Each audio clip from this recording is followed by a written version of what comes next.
ito mga chong. Dito meron tayong inaayos na Benedi TRK 502X. Yun. Ito yung 502X na sumemplang. Ayan ha, halos patapos ng buuin. Okay, yung pusakang harapan.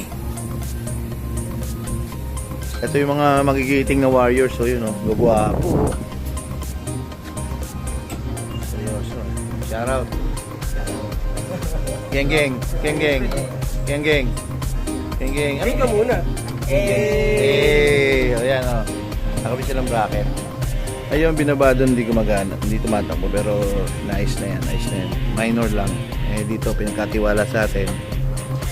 So, kung ano rin nakita namin, yun lang ang ginagawa. GP. Ito kay Sir, ito yung isang masasabi ko na legend. Version 2. Tapos kasunod lang namin to sa version 1 ng NK namin noong 2008. Ito 19 model, Sir, ano? 19, oo, yan. Ito, Sir, makikita nyo 2019. Ayan, buwang panel. Ang odo niya is 19,516. Yan, sariwan-sariwa, no? Yan. Pero ito isang katunayan na talagang ang may problema is yung mga owners ng motor, kaya nagkakaproblema ang makina. Mostly. Hindi ko sinasabing lahat. Kasi meron talagang owner na talagang maalaga sa motor. Kagaya nito ni Sir. Matagal na namin tong client dito. Ayan, 19,516 plus 100,000 kilometers. Okay, so ang total na niya is 119,516 kilometers. Nag-reset na yung ano niya, nag-reset na yung odometer from 100,000, nag-back to zero na yan, nag 19,000 na uli. Okay. Tingnan yung NK niya, all stock. Version 2. Yan.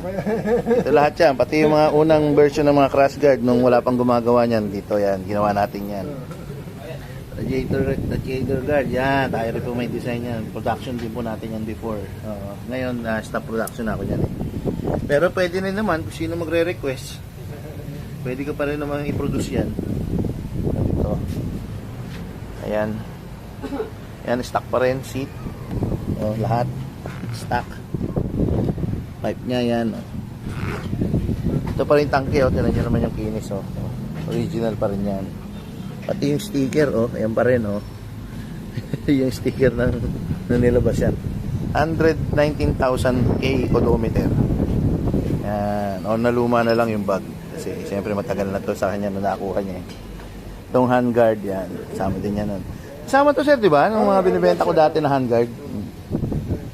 Yung visor, ito yung visor. Yan. Wala pa ho yung dalawang yun. Yun. Ang nauna pa lang si Sega nung time na ginagawa to. Yung NK na yan. Wala pa yung dalawa. 119,000 K Odo. NK 400. Talagang nasa gumagamit lang talaga. Kung pababayaan nyo, hindi talaga magtatagal. Kahit sabi mong China or made in Japan pa yan, kung talagang hindi ka magme-maintenance, kung alam nyo na yung gumamit at oras ng maintenance, tsaka na muna yan. Yun doon na nagsisimula yun. Kasi pag sinabi mo tsaka na yan at sa susunod ulit na maintenance mo, makakasanayan mo na yan, pwede pa yan. Yan, doon na nagsisimula yun. Tignan nyo yan, urig na urig lahat yan. Almost 120K auto. Ang biyahe nito, north and south. North to south. Yan. Kaya nakuha niya yung ganong odo. Pero all stock, walang ginagalaw sa engine.